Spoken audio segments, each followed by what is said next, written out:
Hi, ma'am. My name is Tokumbo Olympia with Afrocentric TV. Thank you for being there for the people and representing all of us. My question right now is that with people knowing their rights and knowing things that they do, but they missed it and they got picked up and they're here without crimes and everything, what can they do? What are the steps? Do we have any resources to help families like that? So I think Congressman Turner and Green both mentioned there is some recourse.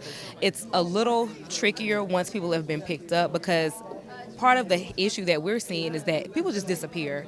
And so in the past, I've organized workers. I organized domestic workers who are mostly our people. So they're immigrants from the motherland. They're immigrants from the Caribbean. And so they have kind of the double burden of not just being immigrants to the country, but they also are black. And so what we would see a lot of times is they get picked up, they assume that they're a black American, they hear an accent, and then before we can do anything, they've already been turned over into ICE. And so what we've tried to be proactive about before I was elected is making sure that people have a safety plan. Mm-hmm.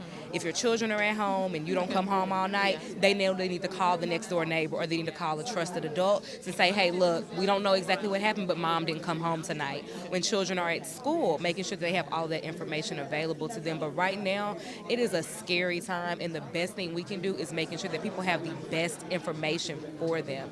And I would say you treat any potential stop by a law enforcement officer as a potential situation where you could end up dealing with ICE. And so you make sure you have your documentation with you. Make sure that you know what rights you are entitled to, because just because you are not a citizen of the United States does not mean that your rights should be trampled on. You're still a human being. And so there's a number of amazing organizations like FIEL, for example, that Cesar Espinosa runs that specifically works with migrants to this country. I'm also affiliated with an organization called the Black Alliance for Just Immigration. And so in my private capacity,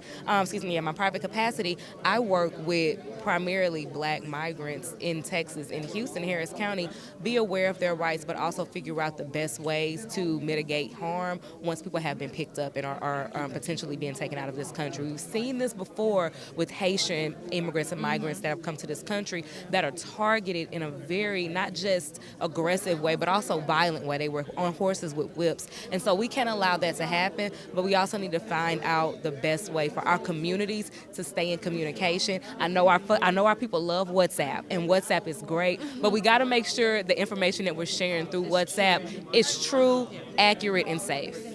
Thank you so much, State Rep Simmons, which is correct. And then you mentioned about your affiliate with the group that helps with the immigration. Could you say that name again? Yes. And how people can find it? We are I work for the Black Alliance of Just Immigration. We're a national organization based primarily out of California. Our executive director is named Nana. She is a second-generation Nigerian woman, and most of us, I'm one of the only non-immigrants on staff, but most of our staff are black immigrants from the diaspora who specifically focus on programs to help black migrants, black immigrants who are entering this country, help people who are dealing with immigration, and also really the gambit of issues, work-related issues, how to be more ingrained in our society, civic engagement, making sure that our people, whether they're documented or not, know that they can participate in the civic process. So if you are a citizen, you can vote. But if you're not a citizen, you still are impacted by the rules of this land. And so being able to say, look,